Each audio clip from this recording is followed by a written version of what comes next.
Ang pera ay ugat ng kasamaan. Kapag mali ang gamit at pinanggalingan, ang baril ay ugat na tapapangan. Pero hindi lahat ng tapang ay karangalan. Yeah, karangalan.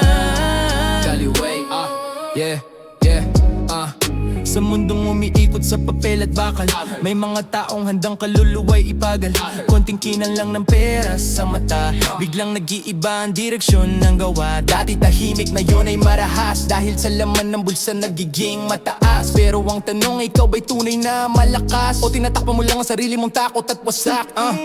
Baril sa kamay, akala mo'y hari, pero respeto'y pilit, hindi kusang dumari. Takot ang puhunan, hindi dignidad, kaya bawat hakbang may kaakibat na kasalanan agad.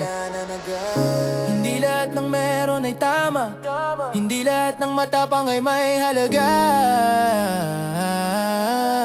Ang pera ay ugat ng kasamaan. Kapag mali ang gamit at pinanggalingan, ang baril ay ugat na takapangan. Pero hindi lahat ng tapang ay karangalan. Kung ang lakas ay galing sa pananakot, hindi yan tunay, yan ay takot. Sa mundong puno ng kasinungalingan, pipiliin ko pa rin ang tama't katotohanan. Maraming naligaw sa kislap ng pera, nawala ang prinsipyo pati na ang konsensya.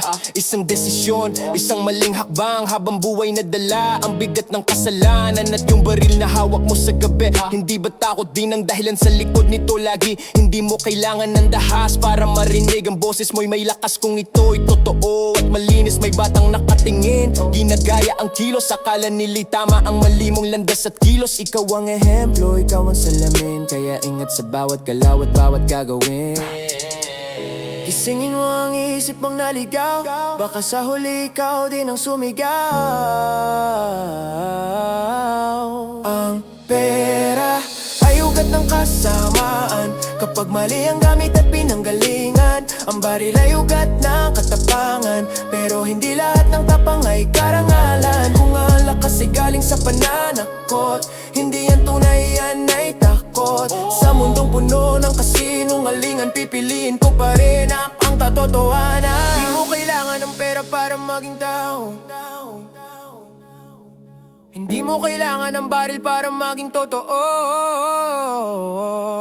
Ang tunay na lakas ay nasa loob, sa prinsipyo, sa puso, sa tamang sagot. Paninindigan, yan ang tunay na yaman. Hindi kayang bilhin, hindi kayang nakawin inuman. Tanggalin mo ang maskara ng yabang, harapin mo ang sarili mong kahinaan. Hindi ka malakas kung nananakot ka lang, mas malakas ang taong marunong tumindig ng walang armas. Respeto ay kinikita, hindi pinipilit, hindi dinadaan sa dahas o galit. Kaya kung gusto mong tunay na umangat, simulan mo sa tama, paninindigan at tapang na tapat. Ang pera ay ugat ng kasamaan. Kung ito'y ginamit sa maling paraan, ang baril ay ugat ng katapangan. Pero pipiliin ko ang dangal at katotohanan.